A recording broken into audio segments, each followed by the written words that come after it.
Welcome to the Mad in America podcast, your source for science, psychiatry, and social justice. Welcome to the Mad in America podcast. My name is Brooke Seam, and I am the author of the award-winning memoir, May Cause Side Effects. Today, I'm with Jørgen Kjønø, whose stage name is Dex Carrington. He is an American stand-up comedian, actor, and former travel show host. He gained international recognition as the host of Dexpedition, which aired on MTV in over 30 countries. Today, he is the host of the Truth Train podcast, still doing stand-up, and based in Oslo, Norway. Thanks so much for being here. I'm so excited. Absolute pleasure, Brooke. All right, first question. Who is Dex Carrington as opposed to Jørgen? Quickly summarized, I was born in Norway, very Norwegian. My name is actually pronounced Jørgen Kjønø. It's like the most Norwegian name of all time, and I come from an extremely Norwegian background. Grew up in Singapore and Hong Kong and Canada, and went to American schools my entire life, and English became my first language. Then, when I started doing stand-up, I needed a stage name. I couldn't have such a freaking Norwegian name and be doing, American stand-up. And so it just became that way when I got sponsored by a company called DC, the clothing brand DC that does skateboarding, snowboarding, all that kind of stuff. And they wanted a lifestyle representative back in 2009. And then I had to pick a name that began with D and ended with C, and that became Dex Carrington. So Dex Carrington is me. It's just me speaking English, which ironically enough is my first language. So there really is no difference. That's the short answer. Your stage name and all your comedy and whatnot is under Dex Carrington. That's it. Yeah. Okay. So, this is not a comedy podcast, although maybe we are going to try and make it a little bit of one today. Let's find a little humor in the tragedy here. But you and I connected over Instagram because of the psychiatric drug withdrawal world.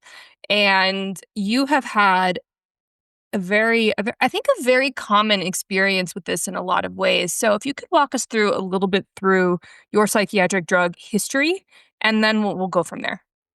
Yeah. Quickly summarized, throughout college and high school, it was a little bit of beer, a little bit of pot, nothing major. My big focus was getting good grades, and I was just a really upstanding citizen, if you will. Then after university, I went into adult life, and the transition was a bit too much for me. I got benzos from my doctor, and I thought, well, this is brilliant. I noticed very quickly that benzos had pretty intense consequences, as they are narcotics, and really just, you're unable to calculate risk, So the consequences came into my life pretty damn quickly. And so I went to a psychiatrist and I said, listen, I really don't want to become a drug addict, but I have so much anxiety and depression. Please help me. And the way he basically portrayed it was, if you're a good person, you take psychiatric medication. If you're a bad person, you take narcotics. What do you want to be? It's so funny because every other mood altering thing in the world that you take will affect your brain, but somehow these pills they're magical. They're just completely beyond the laws of physics, And benevolent. Oh my goodness. They're divine, right? So homeostasis doesn't apply, logic doesn't apply, nothing applies. It's just wonderful fairy tales all around. And so I started taking these pills. I went through the entire thing. So it was Zoloft, Cymbalta, Prozac, went through all the antidepressants. Each one of them made me sick. Each one of them just completely, it was a nightmare to be on these things. But there's a doctor there, and he's got the diploma, and he's got the outfit, he's got the credibility, and you're trained your whole life to trust these people. And you think, why would this person be destroying my life? That's not possible, right? How can this person's ignorance be ruining my psyche even more? At the end of the day, I ended up on the two psychiatric medications that I felt actually did something, which was Zyprexa, which makes you extremely groggy, and Lyrica, which at that time, mind you, was still as Schedule 4, I guess it was, same addiction profile as paracetamol, Tylenol. And so I ended up on those two drugs. And obviously, when people ask me, do they work, right? When I ended up on these in 2011, those are the two drugs I ended up on after having been on 30, 40 drugs. They were all gone. These two left. What country were you in when all these were getting prescribed? Norway. You were in Norway. Okay. So I'm on them for a year or two, and the drug use just escalates, like narcotic use. right? It just escalates and escalates. And I have to get clean in 2013. And so I get off all the drugs. First, I got off all the narcotics. Then I went to my psychiatrist and I said, I want to get off these. He's like, no problem. Taper them both at the same time over 2 weeks. And I did, and I went insane. It was like being rigged with a kill switch. I now had a kill switch, which I mean, I couldn't talk, I couldn't walk, I couldn't function, I couldn't think, I couldn't move, I couldn't do anything. It was like I had every single neurological disorder known to man at the same time. And just the suffering was unbearable. And so I reinstated, all the pain went away, and subconsciously I decided the most important thing in my life is to never get off these drugs and never question their efficacy, because that was the scariest thing I've ever experienced. What was your mindset during the time when you were being shuffled around the initial 30 to 40 drugs, as far as your perception of yourself and your mental state? I thought that I was at max suffering because I didn't have enough life experience to know how bad things can get. And I didn't have any resilience and stuff like that. But there was a doctor telling me this is totally safe and harmless. And you bought into that completely? Yeah. 100%. Did you think you had a mental illness? That wasn't so important to me. I definitely knew I had symptoms. And if I had to just admit to being bipolar, fine. But I think I got like 9 diagnoses or something like that. And today I have none, obviously, because I just decided not to have them. Right. It's just insane. Yeah, it's just so ridiculous. You know, looking back at it, it's just madness. And it's all so simple. And just remembering how certain that psychiatrist was.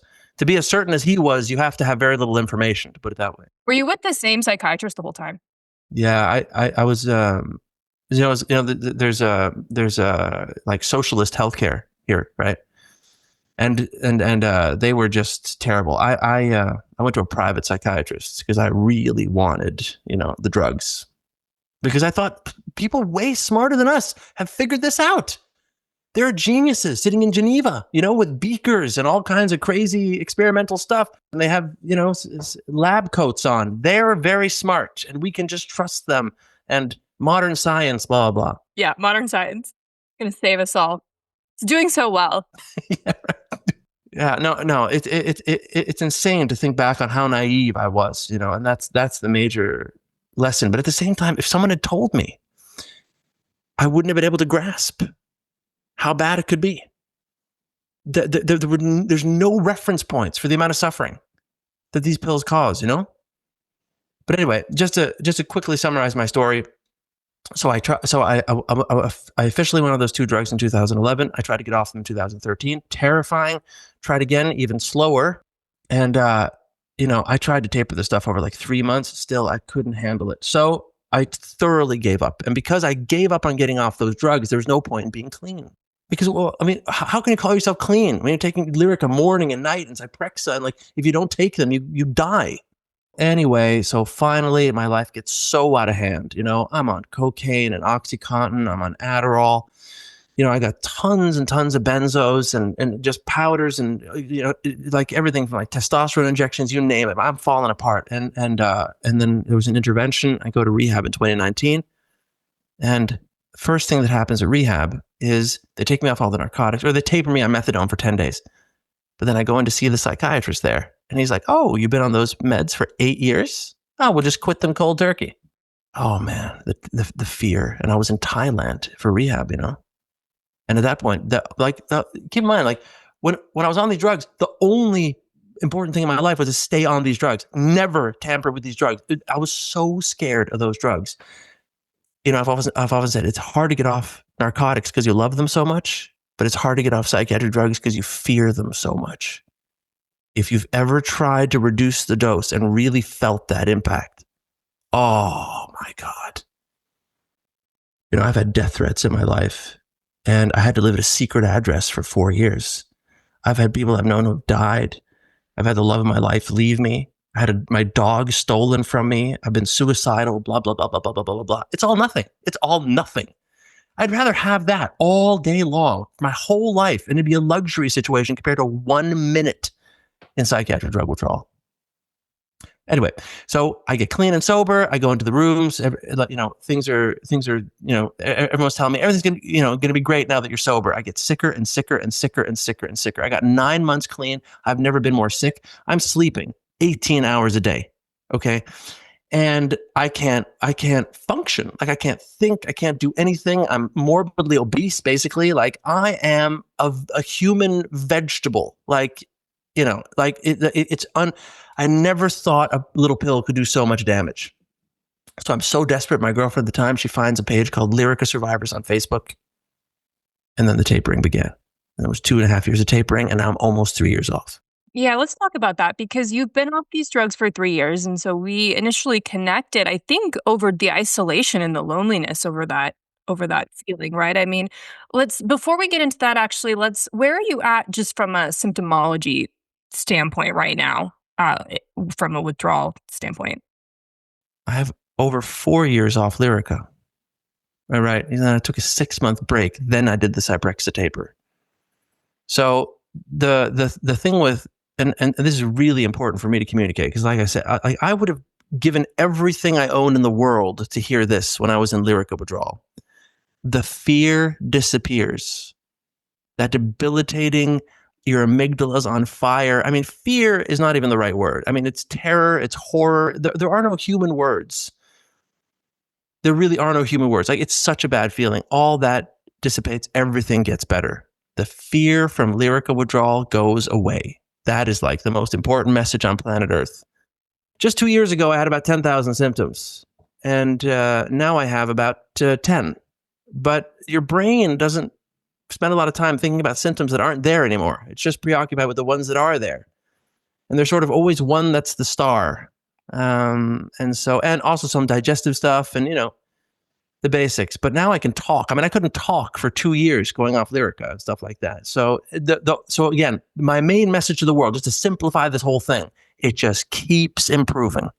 It just keeps getting better. And the only important focus is to look back on where you were 6 months ago, a year ago, and have people around you that have been with you through the entire journey who tell you stuff like, whoa, you have a spark in your eye again. Your skin is glowing. Your hair is thicker, whatever it is, right? What kept you going, and how did you weigh the math of being in this place of unbelievable pain and suffering versus just going back on the Lyrica and Zyprexa? When I got clean and sober, I was, so funny. Like, at rehab, they're telling me like, oh, if you can get off Oxy, you can do anything, And for most people who are just on Oxy, that's true. But the Oxy, the cocaine, the amphetamine, all this stuff was sort of countering the negative effects of these two psych meds. And when I got off all the narcotics, I was sicker than I've ever been in my entire life. If I did not find a way to get off these pills, then I would be handicapped today, and I would be on benefits, and I would most likely need someone from the government to take care of me. My back pain was so debilitating that I couldn't even get in and out of a car at age 36. I've said this many times on stage, nothing can make you more mentally ill than a psychiatric drug.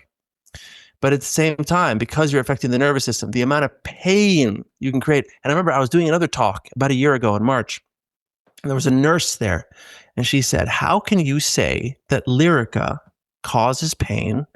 We give it to patients every day for the treatment of pain. Then I asked the next question. Do you have a single patient who's only on Lyrica and not on codeine and Oxy and Keterax and all these other opiates and benzos, by the way? She goes, no. That had never occurred to her. But Lyrica, for me, it caused anxiety, it caused pain, and I would have been handicapped if I didn't get off them. And I started this process, and I thought, hey, I went off Oxy. Like I can do anything. Oh man. Two kinds of people in this world, Brooke. Those who are humble and those who are about to be humbled. This was the hardest thing I've ever been through in my entire life. And the only thing that kept me through was once you get down to a certain level, and for me it was like 100 milligrams, something like that, it goes from being withdrawal to being a bad acid trip beyond your wildest nightmares that is seemingly never ending. And then I realized that people on that group were saying they had reinstated and they didn't feel better. Some of them had even reinstated, and they felt worse. So once you dedicate yourself to that withdrawal, especially in the Lyrica, with the Lyrica thing, you can actually like really destroy yourself if you don't follow through with it. So I mean, fear kept me going. And say what you will about fear is maybe not so optimistic, but it was a very, very good motivator. Oh, fear kept me going too, and anger. Just like once I realized what was happening, I was so pissed off that I was kind of in this space of like, I will not give the pharmaceutical industry $1 more based on what I've realized happened to me. Even if it means I'm going to be in this state, which was horrible for the rest of my life. I was like, I'd rather do that. That too. Definitely can relate to that. Just not having to go to that pharmacy and take something I don't want to take. Something that's effectively making me sicker, but I can't stop taking it. That anger was just unhinged, like rage. I would just, oh my God. And then obviously seeing the doctors and everything, and all they would do was deny my experience. Yeah, no, you're wrong. You don't feel any of those things. This isn't happening, etc. What was your support system like during this time? I got to be honest, I had the best support system in the world.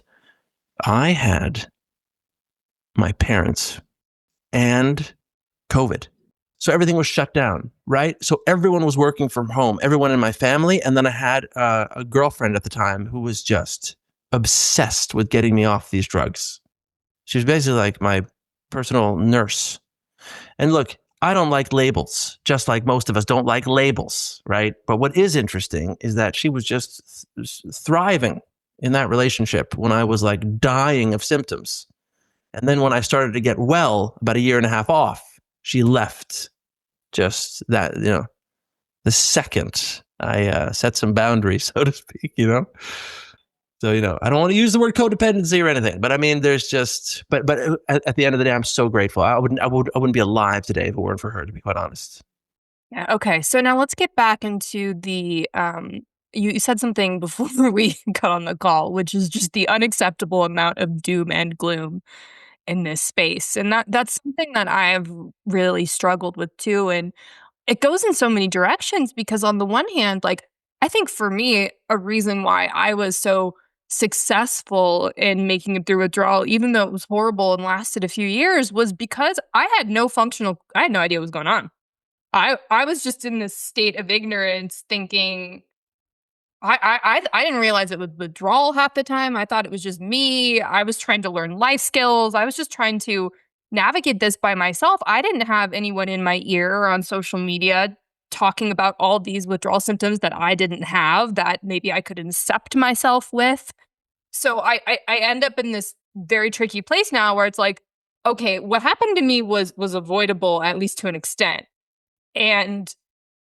But I didn't know that because my doctor wasn't informed. I didn't know what tapering was. We just stopped cold turkey. So I feel an obligation to share what I've learned and help the world of advocacy to help find a way where this is a much safer, less destructive process for people. On the other hand, in sharing what happened to us, the more easily influenced a person is, the more sharing your own symptoms can influence other people. They can start to go down a path of a symptom that maybe they didn't even have until they heard it was a possibility. Then it's almost like you're creating more pain. And then you have all these people who are sharing the worst experiences of their life and the most doom and gloom and hopeless online. And what we have now is this area where, yes, we are all doing so much good work trying to bring more awareness around this. But at the same time, I think we can't avoid the fact that it somehow also makes people feel more scared and maybe injects a level of negativity into it that I don't love. And what are your thoughts on that? And how do we steer this in the direction of recovery while also still making sure people are informed? It's a great question. I was obsessed with that, all throughout the first 4 years of this. Like April last year, I was working as a volunteer for an organization called We Shall Overcome, which is a sort of a anti-psychiatry NGO here in Norway, right? So with a little funding from them, I went down to Copenhagen and I sat down with Anders Sorensen and I asked him all the questions that I was just basically terrified to hear the answer to, like, is this permanent? Stuff like that. And I asked him all those questions because he was the greatest support I've ever had, not just in protracted lyrical withdrawal, but also getting like the actual taper of Zyprexa, using the diamond scale and like what kind of dosages, all that stuff. Like, when do you drop to zero? What percentage of the original dose do you drop to zero? Stuff like all kinds of stuff like that. And so what I did was I produced 26 YouTube videos, and they can be found online.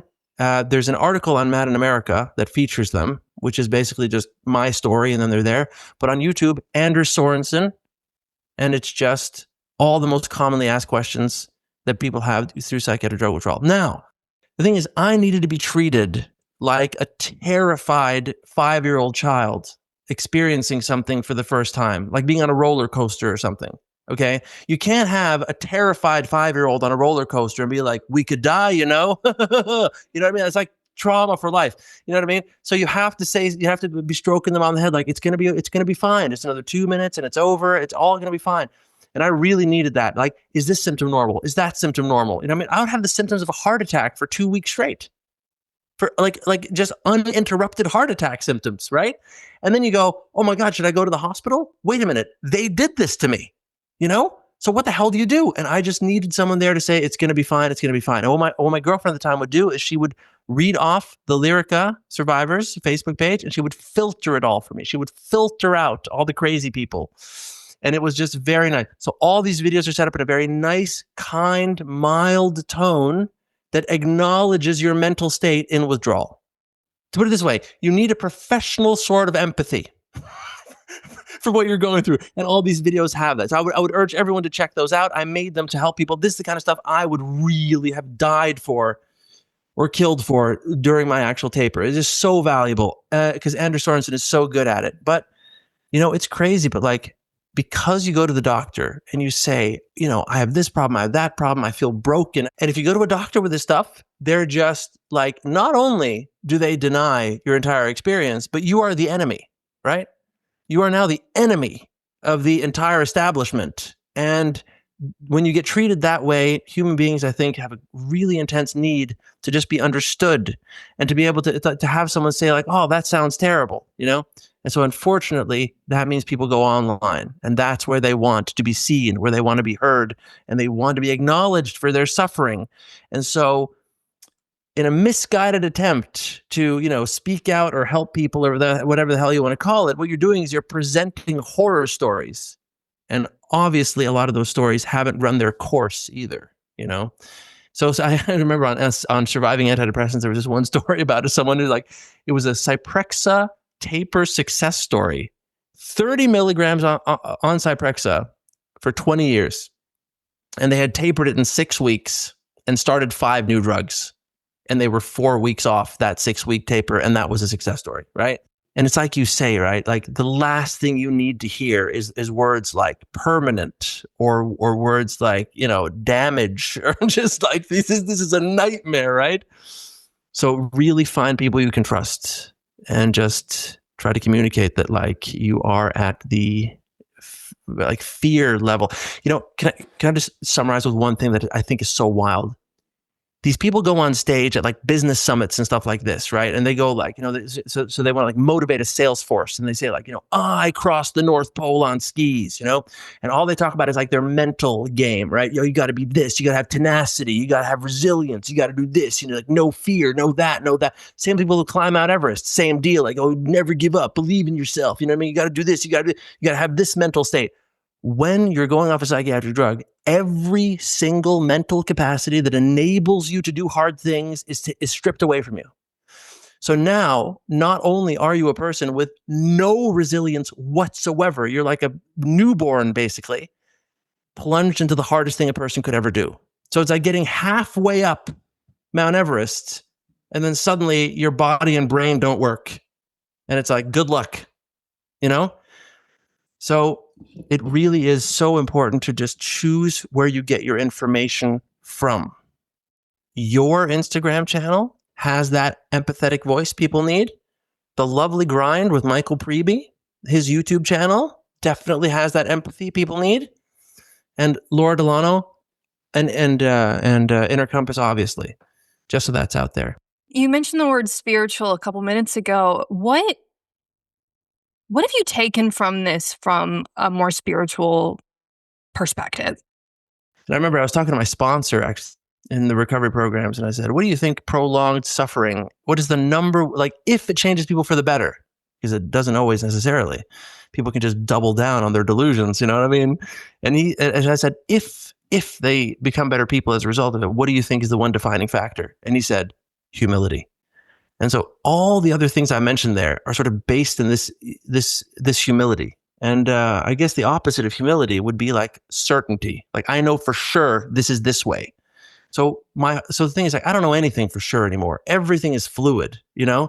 And if somebody has an opinion that I don't like, then my first instinct is, tell me more about that. Sell me on it. Win me over. You know, that combativeness is gone.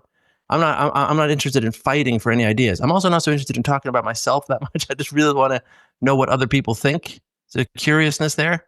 It'll continue to change. I mean, sometimes I think about, like, it's been 9 years since I got off my drugs. So then about 7 since I considered myself healed or over withdrawal, however you want to put it. But the further I get from it, like you said, the less I know, but also the more wonder I have. So it's just this this lovely inverse thing where I'm becoming more childlike and more enamored with the basics of existence, while also knowing less and less about what's happening, being less and less sure about anything, and then just kind of ending up in this place where it's like, I am shocked at how much this experience has influenced my life at a depth to which I cannot really explain in words.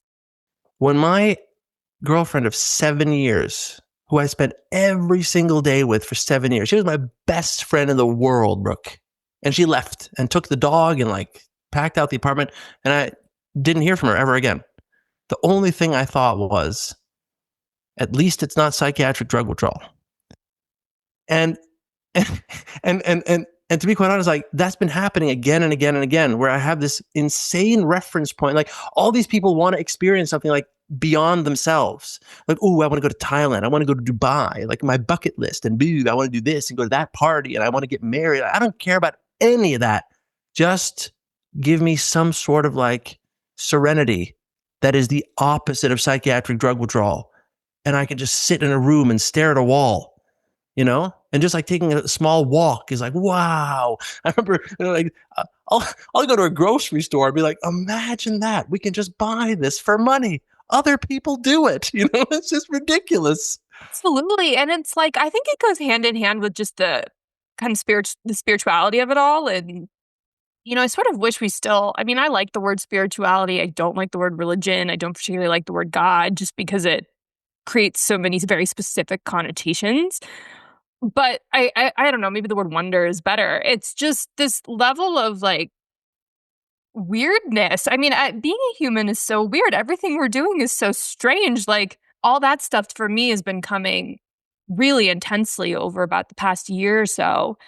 And then there's just this awareness of how much that wonder of the world is really blunted by psych drugs, how your experience of everything narrows in a way where it's like it's not even that you don't have the capacity to contemplate these ideas, you just don't care.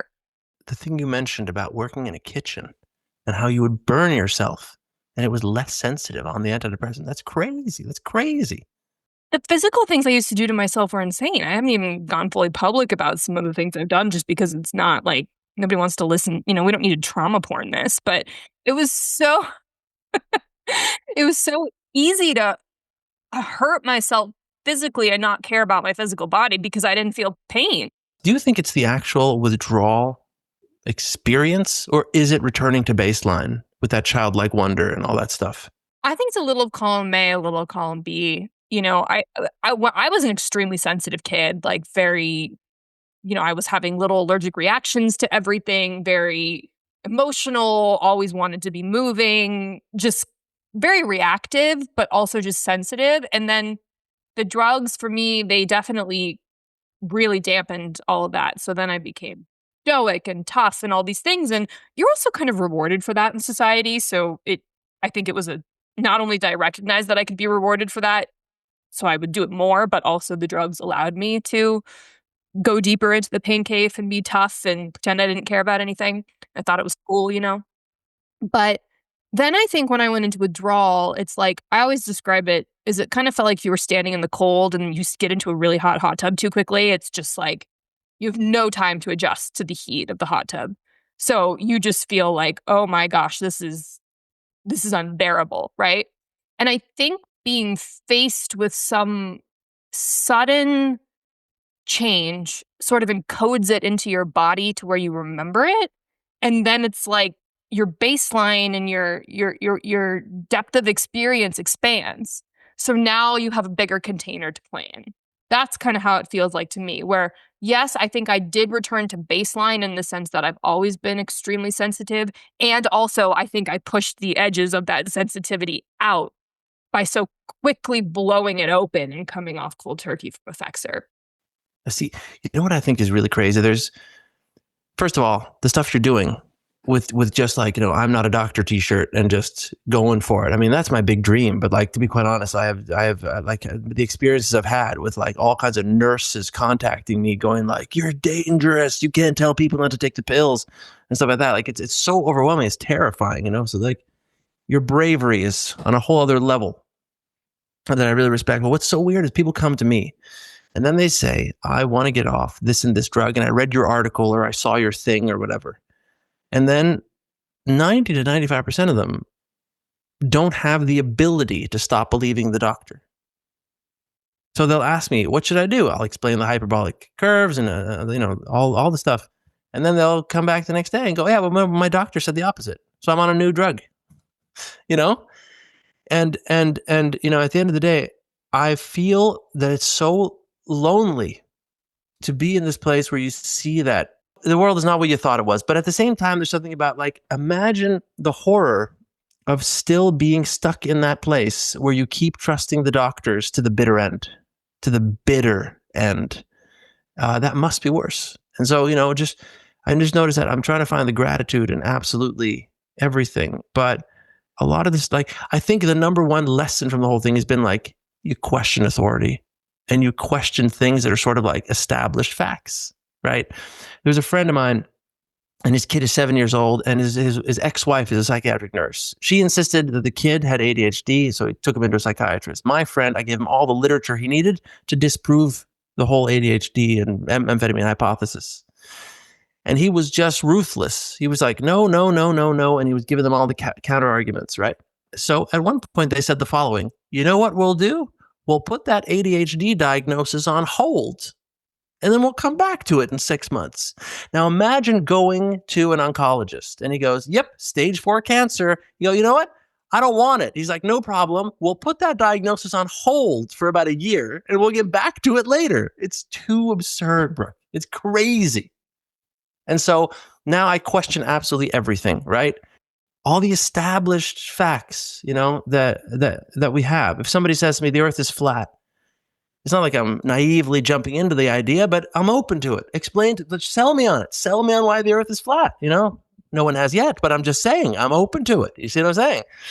And so, yeah, when you're not naive and you start to see that people the most normal thing in the world is to want to isolate yourself from suffering. That's the most human thing ever. And most people I meet have done a fantastic job of avoiding pain, right? For the majority of their lives.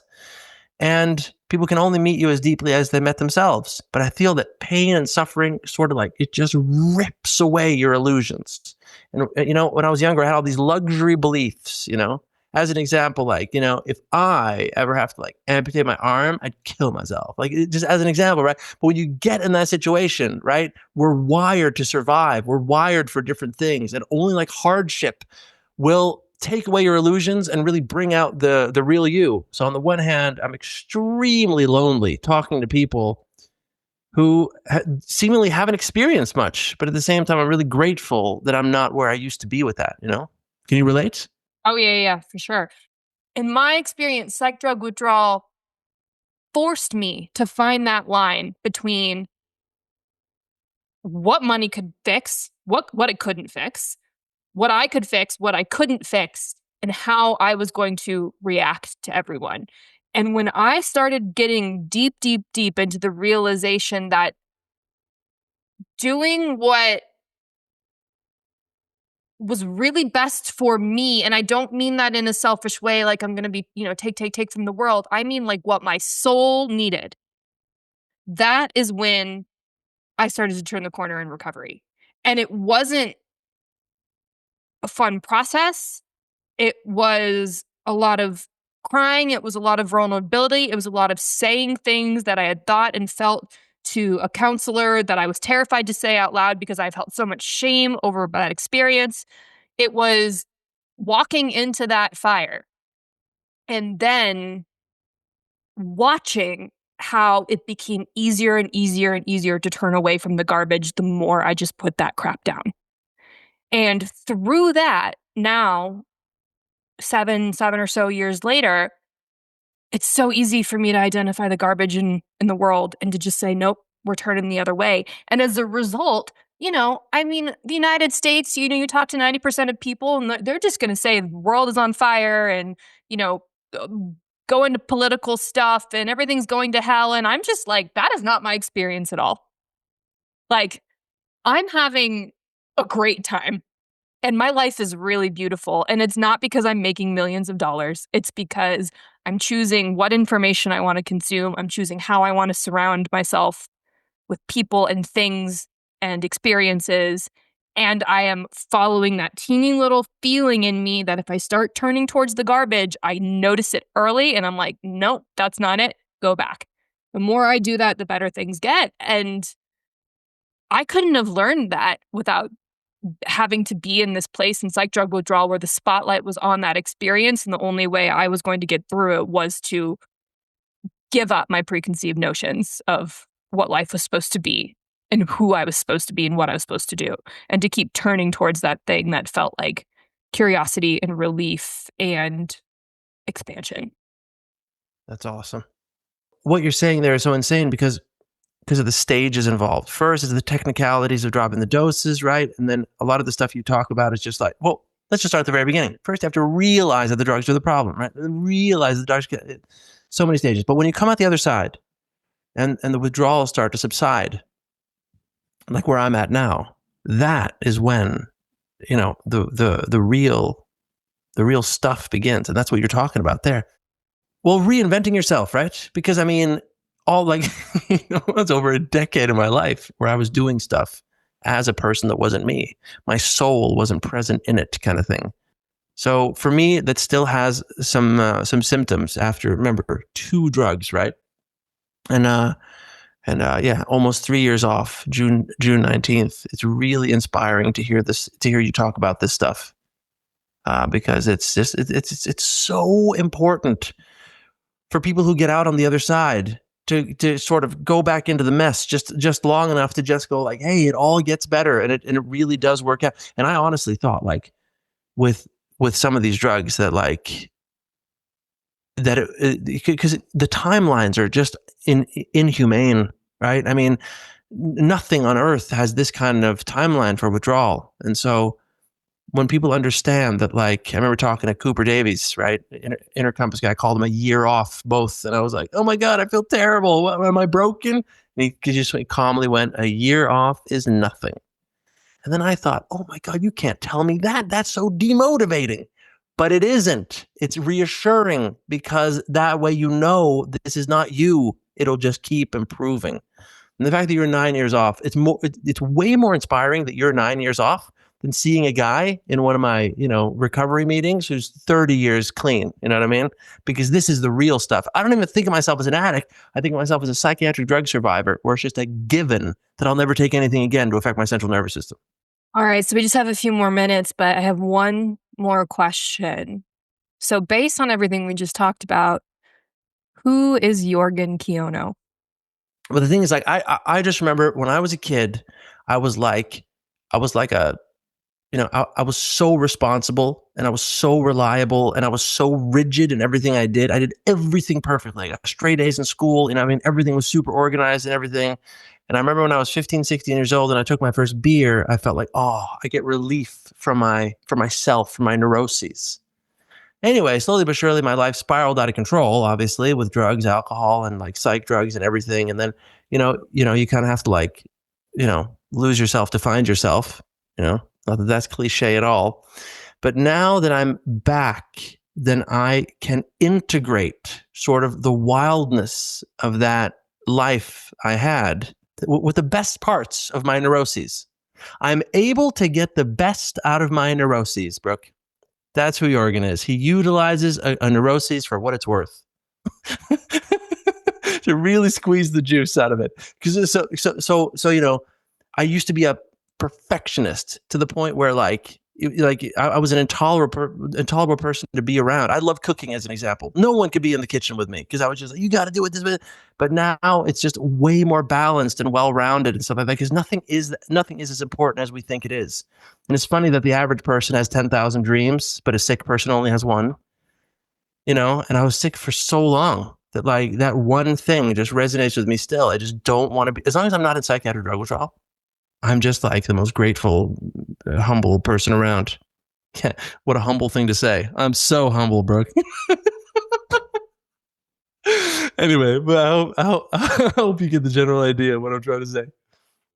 I do. Oh, it's been such a pleasure to talk to you. Thank you so much. We've got about 90 seconds left. Where can people find you? I think Badass Dex on Instagram.